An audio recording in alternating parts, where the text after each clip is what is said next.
Alors bonjour, je vous retrouve dans une courte vidéo, ce ne sera pas très long. Je vais vous expliquer les consignes en lien avec ce que j'appelle le test de jugement professionnel en évaluation des apprentissages. Donc c'est un test que j'ai développé, ça fait une dizaine d'années à peu près que je travaille là-dessus, pour proposer des situations qui soient le plus possible authentiques, c'est-à-dire des situations réelles de salle de classe au secondaire où le jugement d'évaluation peut être hautement sollicité. Alors, je pars pas de rien, c'est pas une idée comme ça venue de nulle part.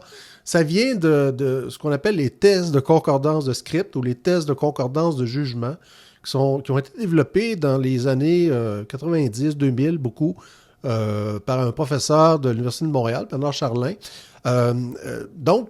Pour le raisonnement clinique, ça a été utilisé beaucoup encore aujourd'hui pour évaluer le jugement clinique, entre autres chez les médecins. Alors, il y a beaucoup de points de similitude entre le jugement clinique et puis le jugement en évaluation des apprentissages.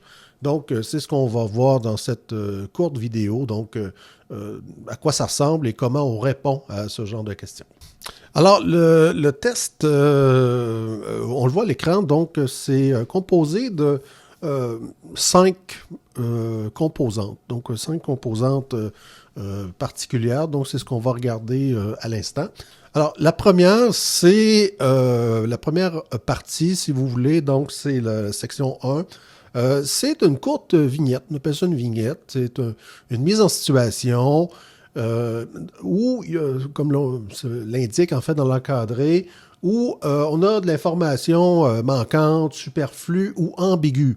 On devrait ajouter volontairement. Donc l'idée c'est d'avoir une situation, comme je disais tantôt, qui est authentique. Donc, parce que quand on a toute l'information, c'est plutôt facile de prendre des décisions en évaluation.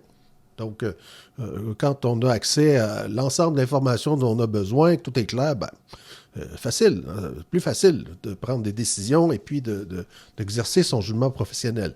Mais les enseignants d'expérience vont vous le dire, c'est rarement le cas.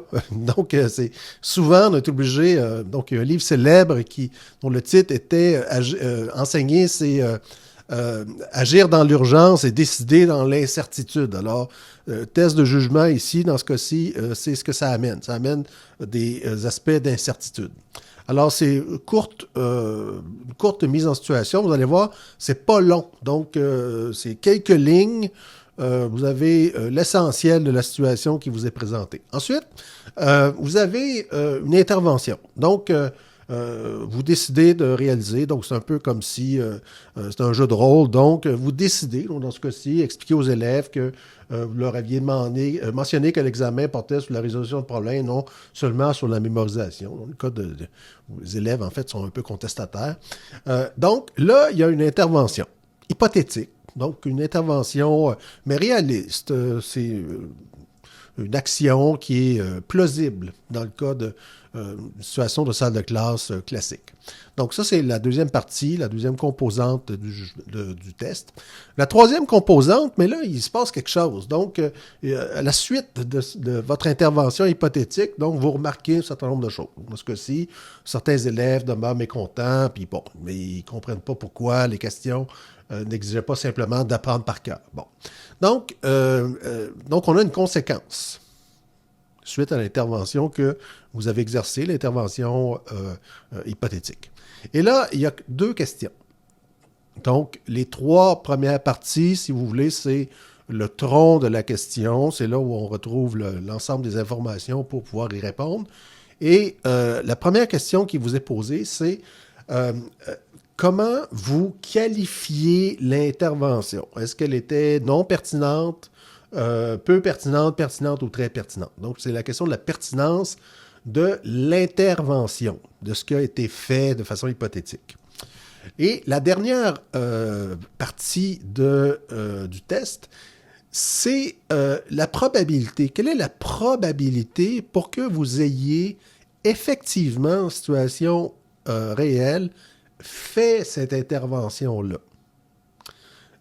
Donc, pourquoi je pose les deux questions? C'est que la première, sur la pertinence, euh, on peut trouver parfois que certaines interventions sont pertinentes, mais pour toutes sortes de raisons, et c'est là que lorsqu'on va faire un retour en classe, on va discuter, je vais présenter les résultats, puis on va discuter autour des résultats.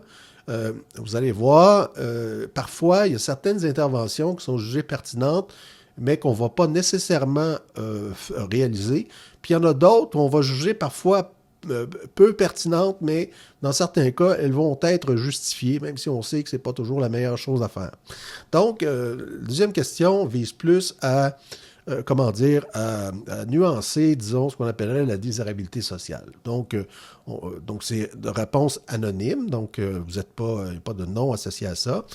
Donc, vous répondez au meilleur de vos connaissances, de ce que qui vous êtes, et puis comment vous jugez la situation qui vous est présentée. Donc, il n'y a pas de bonne ou de mauvaise réponse, il y a les réponses que vous allez donner, puis ensuite, la richesse de la discussion que ça va susciter parce que on va débattre. Donc, vous allez avoir la chance de vous prononcer puis défendre votre jugement qui sera le vôtre.